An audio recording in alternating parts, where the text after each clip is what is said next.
દુનિયાની માલપા જેને કાળીનો એકો કહેવાય, મારી મેલડી ઇન્દ્રના દરબાર સુધી વહી ગયો સાહેબ. અને વિધાતાના ચોપડાની માલપા આમ કરીને આમ હાથ કરીને આમ નજર માંડી અને વિધાતાએ તેથી એટલું કીધું કે એ માં મેલડી શું કરો છો? અને તેથી મારી વાજા પરિવારની કાળી નાગણી માં મેલડીએ વિધાતાને એટલું કીધું કે દેવી, ભાવનગરની માલપા રુજુ હોસ્પિટલની માલપા જે દીકરીના જીવને જમને વાદ આલે એનું આયુષ્ય.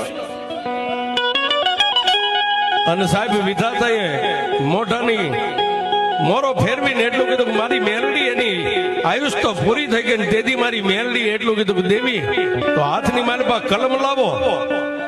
કેમ કે દીકરીની આયુષ ખૂટે ને તો દુનિયાની માલપા હું મેલડી દુનિયામાં ન બેઠી હોય. કેમ કે આજ 16, 33, 51 મારા મનસુખ ભુવાને દઈને હું અહીં આવી છું. પણ વિધાતા, આજ જો દીકરીની કદાચ આયુષ ખૂટે અને જો ઇન્દ્રના દરબારને નો હલાવી નાખું તો વાજાની મેલ